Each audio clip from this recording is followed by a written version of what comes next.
On a sunny day in June 1914, a shot rang out in Sarajevo, a city in the Balkans.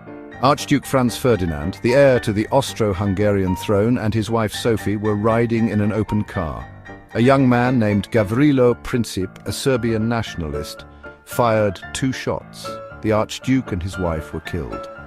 This event shocked the world. Many people saw it as an act of terrorism. They could not believe that such a thing could happen. However, this event was not just a random act of violence. It was the spark that ignited a powder keg of tensions in Europe. The assassination of Archduke Franz Ferdinand was the trigger, but the causes of World War I ran much deeper.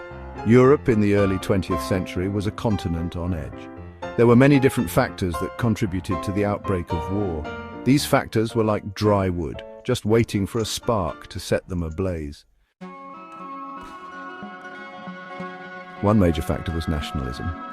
Nationalism is a strong feeling of pride in one's country and a desire for it to be powerful.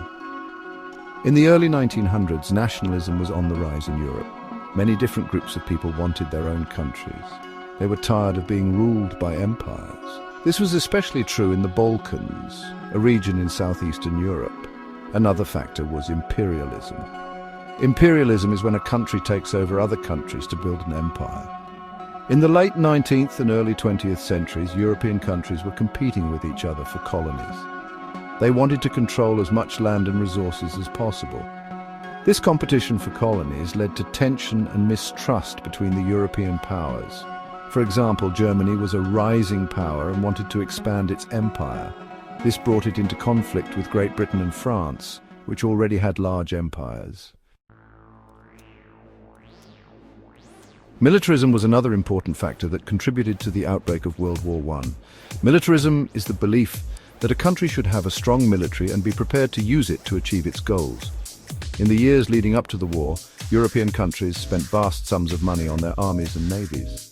This arms race created a climate of fear and suspicion. The alliance system was another important factor. In the years leading up to the war, Europe had become divided into 2 armed camps. On one side was the Triple Alliance of Germany, Austria, Hungary and Italy. On the other side was the Triple Entente of France, Russia and Great Britain.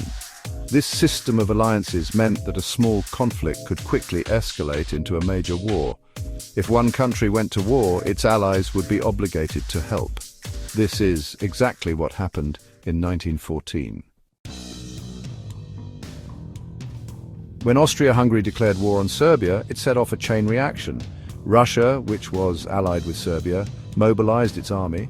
Germany, which was allied with Austria-Hungary, declared war on Russia.